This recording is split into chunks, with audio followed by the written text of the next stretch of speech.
Hey guys, welcome back to the channel. You're watching part 3 of the winners ranking on my channel. Very hyped for this series, very hyped to continue this series. Thank you guys for clicking on the video, and if you guys keep clicking, I'll keep making them. Let's get right into it. We're going to Fabio. We're going to another D tier winner. We have two back-to-back D tier winners, and if you're coming from my last one, yes, I did move Sandra's HVVV game from bottom of C to top of D. Just thinking about it, it just felt right.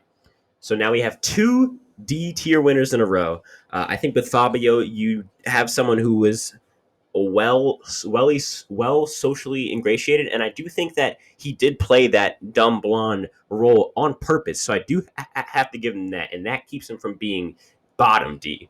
But I do have to credit him for the fact that he did have to win three challenges at the end to get to the end, and also the fact that he wins because Nyanka and Kelly are on the jury is also not a good look.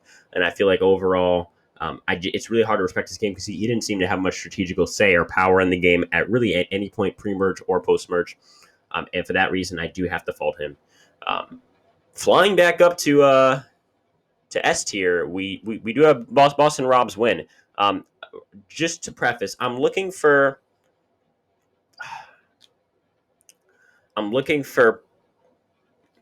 6 to 7 S tiers. Any more would be crazy. I'm hoping we get 6, but I'm looking at the list and I'm looking at 1, 2, 3 S tier games. So it's tough, but we'll figure it out. It'll probably end up being 7, guys. But yeah, moving on, we have Rob, and I don't care who you're playing against. The way that Rob, played that game in Redemption Island was so impressive. I don't care. I don't care if he's playing against like little ants. How dominant he was. I mean, those are people with brains. I mean, like it doesn't matter how bad players they are.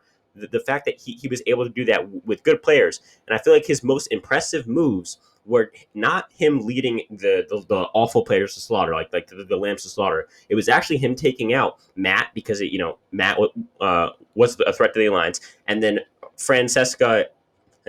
I'm being like Philip.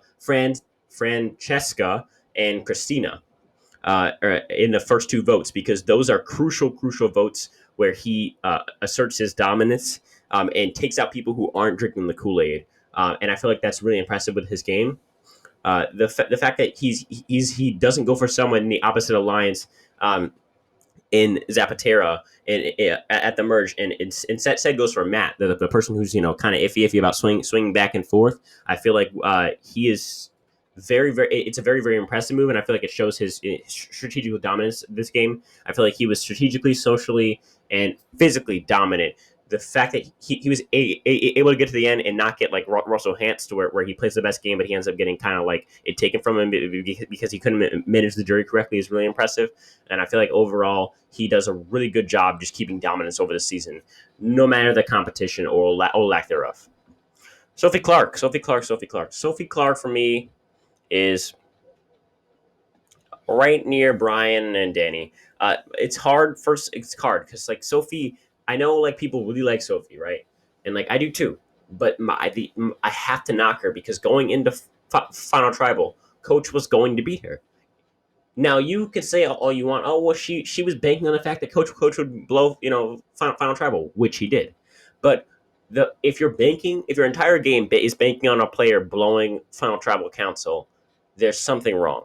Now I do have to give her the credit. She was in the onion of she was in the center onion of an onion alliance, which is exactly where you want to be.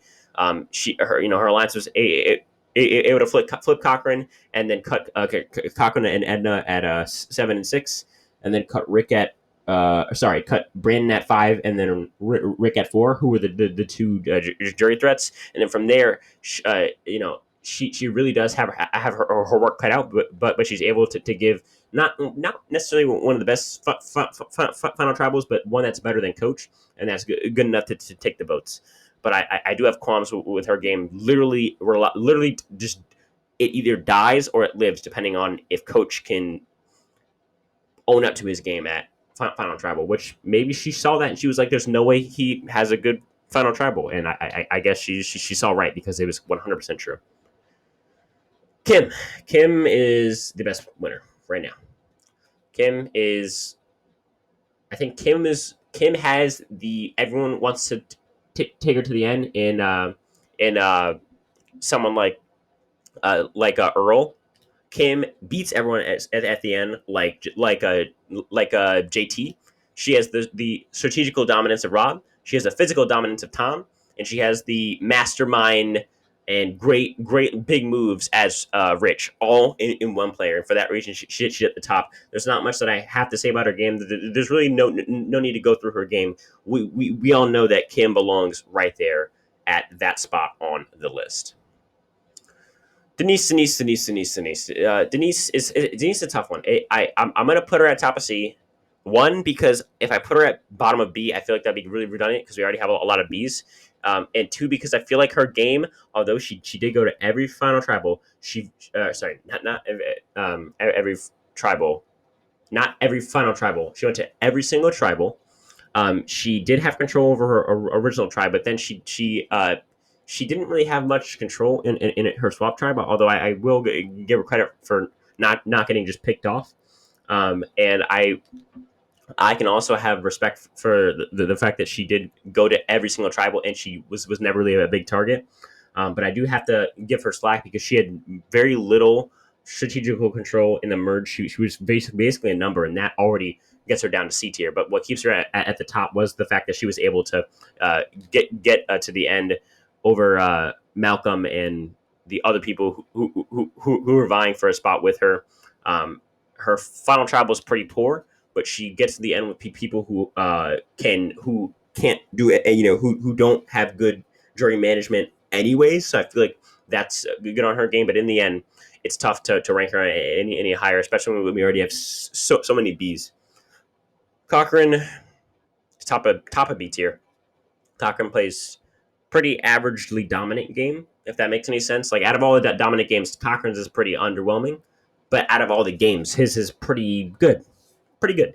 That's the word. I feel like Cochran has doesn't really have control in his original try, but he doesn't really not have control. I will say him and Don when the merge hits, him and Don have plenty of power. Really, after the three amigos tribal, him and Don have all of the power. I think them stopping Corinne from flipping, great. I think him, blindsiding Andrea, awesome. Him, blindsiding Brenda, awesome.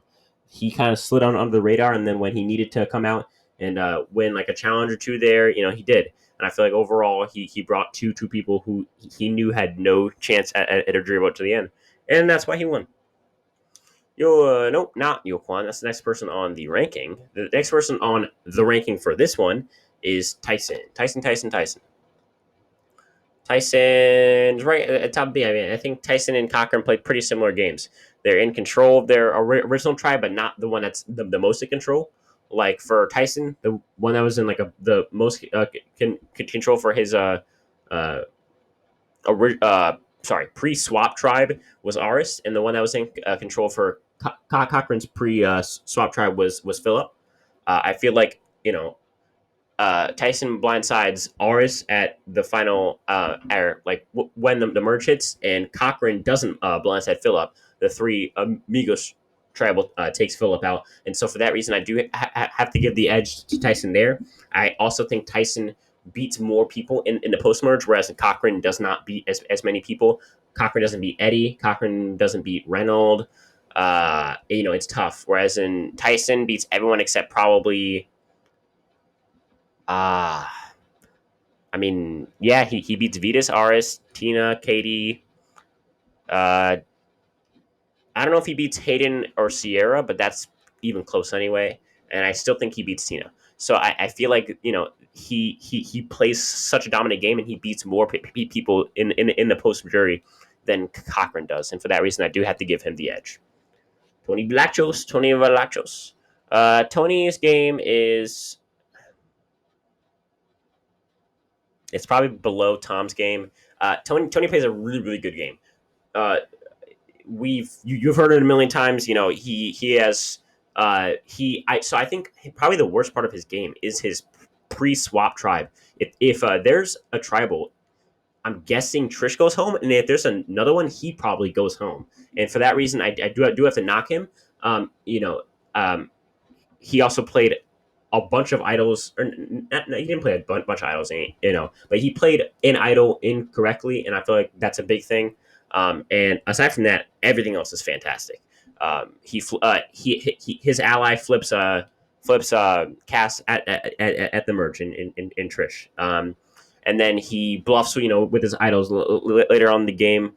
He's able to take out his threats in Spencer and Tasha, and then he's able to, I think, in probably the best move socially, like not like with idols, just social move is to get Wu to throw away $1 million for honor in Taekwondo or whatever the hell. He was able to basically get Wu to throw away $1 million, and for that reason, I do have to give him tons of credit. Moving on, Natalie Anderson.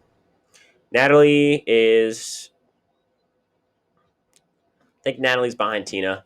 I feel like Natalie's first, basically up until the Jeremy boot. Natalie's game is probably high C or bottom B. Sorry, high C tier and bottom B tier. Then after that, her game is high A tier. Yeah, high A tier. And so for that reason, I do have to average her out to about low A tier, high B tier, but I'll put her in low A for now. I feel like her game overall is really really impressive. After that, the Baylor blindside, John blindside. How she's able to take one go in one player who she knows she has a really good chance of beating to the end, and that she's able to beat Keith at the end, or at least have one of her allies beat Keith. She's able to take out Keith, who's really the only person post Jeremy who could have beat her, other than probably John. So John and Keith are the people who could beat her, and she takes them out. She takes out Baylor because her and Missy are a pair, and that's super dangerous. And then from there, she really just dominates the rest of the game. And so for that reason, I do have to give her tons of credit. Mike. Mike can go top of C tier. For me, Mike actually plays a fantastic strategical game up until the auction, when he tries to I really never understood this move, because I'm pretty sure they would be able to give their letters back to Jeff, because they started to go up and give their letters back, and Jeff allowed them to trade it. And so I feel like the move was useless, and it just really isolated him from the tribe. He wasn't able to convince the merged tribe that Rodney was starting like a coalition against him, and I feel like for that reason, I really don't have much respect for him going on like a challenge win streak all the way to the end, and I feel like Rodney beats him, and I feel like if Rodney beats him and Rodney got to literal Final Four and only didn't get to the end because of the fact that Rodney tied at Fire, I feel like it's his game's flawed. But before the auction, I think he dominated his original tribe. He dominated the post swap tribe in getting Joaquin out in Rodney's main ally when they were getting too close. I feel like overall, like his performance is really really impressive, and I do have to give props to him. Overall, I think this stretch is probably is it the worst stretch? I honestly think the 11 to 20 is probably the worst stretch of winners. But I think this is also not much better. I think in this next stretch you're gonna have a lot of good winners. But I think the best stretch of winners is actually the first 10 winners. And for me, I'm really really excited to close this series out. I'm thinking we do runners up ranking next. Let me know if there's a Survivor discussion, or like a Survivor opinion video that you want me to do, like my opinion on this or my opinion on that, or just discussing this or that. Just tell me. 81% of you guys who are watching this video aren't subscribed. Let's change that. It's free and it's easy. And if that's it, thank you so much for watching my videos. It means so much for the support. Keep it up. And if that's it, I'm out.